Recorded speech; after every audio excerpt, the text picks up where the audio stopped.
All right, we're back here at Days of the Dead 2013. It's Nathan Hamilton, the Son of Celluloid. We are here with Michael Perez. This man has had a hand in, hands down, the best horror documentaries that have ever been made. So I know you've done a lot of TV. How did you make the jump from working in TV to doing the documentaries?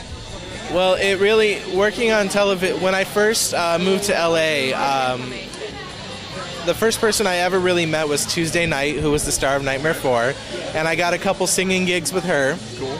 And then I met a couple other people who were doing TV, so I got a gig on Veronica Mars. And then they found out that I did a little bit of PR, so I started doing PR for Veronica Mars. Then I did PR for the Girls Next Door. Now, doing PR, as you know, it's a lot of fun, but it's very difficult, time-consuming, and doing it for TV shows and film is vastly different. But if I had a choice in producing or doing PR, I couldn't pick because I love doing both. You know, it's... Now on these, you have titles like production supervisor and production coordinator, things like. In layman's terms, what exactly does that mean? What is your role in these? Well, for Never Sleep Again, I was the publicist, so basically I'm the one who got it out everywhere. Right. Anywhere you saw it, that was my doing. Where you saw interviews with the director, the producers, that was me. Scream the Inside Story, I was the production coordinator, which my job was to coordinate the entire shoot from the mics that we used to the camera and booking all the talent that came in. Nice. So you did everything on that one, basically. Without the production coordinator, you have no production. Yeah. That's where it comes in. So that's the difference. And then producing, you're just more like artistically in charge of, the way things are going and the way they look. Right. And now, Never Sleep Again is like, that's the gold standard I hold horror documentaries to. That's my favorite one that's ever come out. It should be. It's a Saturn Award-winning documentary. Yeah, it's amazing.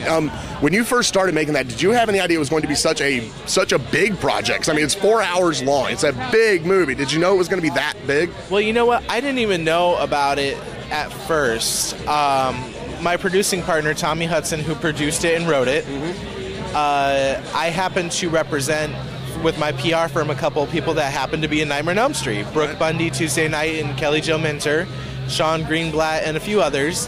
And so I made the call, and they called me, and they're like, would they be willing to interview? So I called them, set up the interview. They went in, had fun, and then they basically were just like, do you want to do PR for our film? And I said, absolutely. It's cool. Nightmare on Elm Street is such a huge, cinematic, has such a great place in film history that we knew this documentary was going to be loved because the films are loved, and it's everything that the fans and us as fans knew what they wanted. So it kind of, we knew that we knew it was going to be good. All right.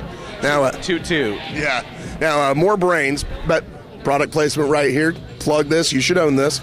Now, this one, there was a humor in Never Sleep Again. This one is a lot funnier than the other one. Was that a conscious choice, or did that just come from the fact that the cast are such characters? It's really funny. I always tell everyone who hasn't seen More Brains that when you watch it, you'll see why the actual film worked so well. Right.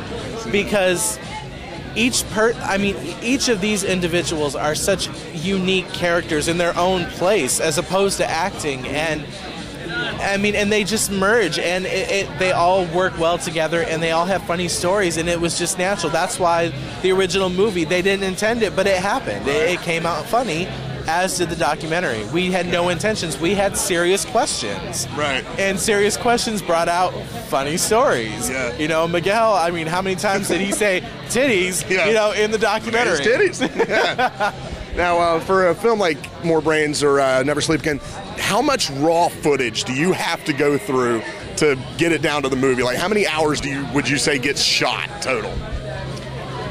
Well, between the two that you just mentioned, there's a big difference. Big difference, yeah.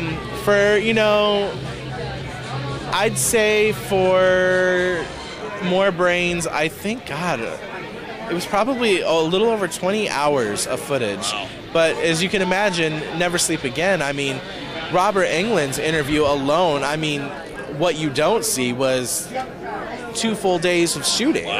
You know, and Heather's too, because being the star of 3 films, you know. So I mean, it's intense. It's a lot. It's overwhelming at times. Now, in any of the interviews for these, has anyone ever revealed something that was a little too much, and you had to say, no, we can't put that in there?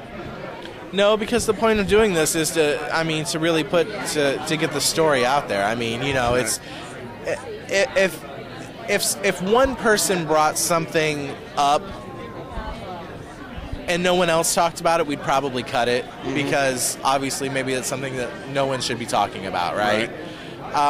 If it's something that everybody's talking about, it's gonna make it in, you know. And Never Sleep Again, there's a really, in the deleted, on the second disc, this bonus features, there's a really big segment on part 4 where everyone thinks that Tuesday Night is having an affair with Rennie Harlan.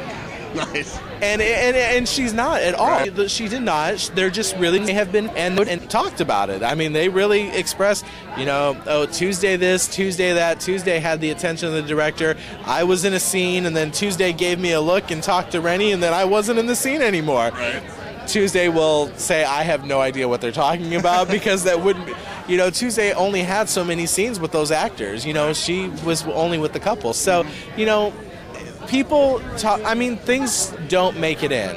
Yeah. And in the actually the bonus footage of More Brains, Bill Stout tells us some very disturbing stories of their research of mortuaries and stuff like. And I mean, I sat on one of his stories for a couple weeks before I said, okay, let's put it in, because I was like, ooh, that's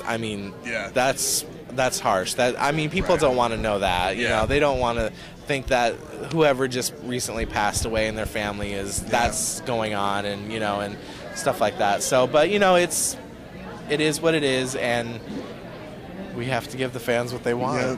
For the sick bastards like me that want to hear that stuff, right? Now, one of my favorite parts of these is like the art in it, like the stop motion sequences in Never Sleep Again, and the drawings in these. Yes. Like, how do you find the artists that do those, and are they going to be, you know, working on future projects with you? The thing is this, it's really a small group of us who really do these. Occasionally with the next one, maybe 1 or 2 people from the last one won't be on, but the one after that we'll all be back together again. So, because we're all busy doing different things. Right. But we know a small group of people who get into doing all that stuff. And so the stop motion was completely amazing. Yeah. It's one of my favorite parts of Never Sleep Again. I could literally rewind and watch again. You know, the comic, you know, for More Brains, the first thing we wanted to do, we kind of wanted to go for a Creep Show at the like. Remember the opening of Creep Show? We really kind of wanted to go for that, but then, you know what? People started coming up with the Revenge of the Living Dead comic books, and you know, people were getting into it, and Don Calfa has, you know, his hand in that, and so we kind of made that part of it. And Gary Smart, who wrote More Brains, you know, Gary Smart, that, you know, that wrote More Brains, you know, he did that, you know, and our editor brought it to life, right. You know, and it was. We just try to do something different every time, so we always try to outdo ourselves. Right. So. Now, you're involved in Crystal Lake Memories? Yes. Which is coming up, right? Yep. When are we going to see that? We've been waiting with bated breath for this movie. Yeah, a lot of people have, and unfortunately, I don't have an answer for you right now. It's. All right. Good things come to those who wait. Right. You know, it's definitely going to be along the lines of Never Sleep Again, very in-depth. Right. We have found over 180 people from the franchise. Wow. I mean, there's not a lot missing. So just go with that and just think Never Sleep Again, Friday the 13th. Epic. Right, yeah. Epic. It's an expansive franchise I don't use that word often because it's so overused, but it's going to be epic. Cool. It's going to be epic. Daniel Farrens is doing a great job. Cool. Now, my last question. Throughout being a publicist, doing these the documentaries, you've talked to a lot of horror icons and just really, you know, people who have influenced the genre. Has there ever been anyone that you just had that, holy shit, I'm talking to so-and-so moment? In the horror genre? Yeah, any of these you've been working, anything that's like ever just kind of left you starstruck at all? No, not really. I'm not really a big horror fan. I know, take my horror card. I know, weird, right? Life is so ironic. Right. These movies have inspired me in different ways, and I don't watch a lot of horror, but I do tend to watch, I've Return of the Living Dead, Nightmare on Elm Street, Friday the 13th, Halloween. I stick to those franchises. I'm a slasher, old slasher films. Right. I don't like new stuff, but I don't know. Honestly, the only time I can ever remember like having butterflies or being nervous and saying, oh my God, this is really happening, was when Tuesday night flew me out to LA to, we went to a fashion show, and that was the moment, like, I had extreme painful butterflies. Nice. So, and that was a moment for me where it wasn't like, oh my God, I'm meeting her. It was like, I think my life is going in the right direction, almost excitement. It was more like that. Okay. It was more like that. Well, cool, Michael. I'd like to thank you very much for talking to me, and stick around on Son of Celluloid and more interviews from Days of the Dead.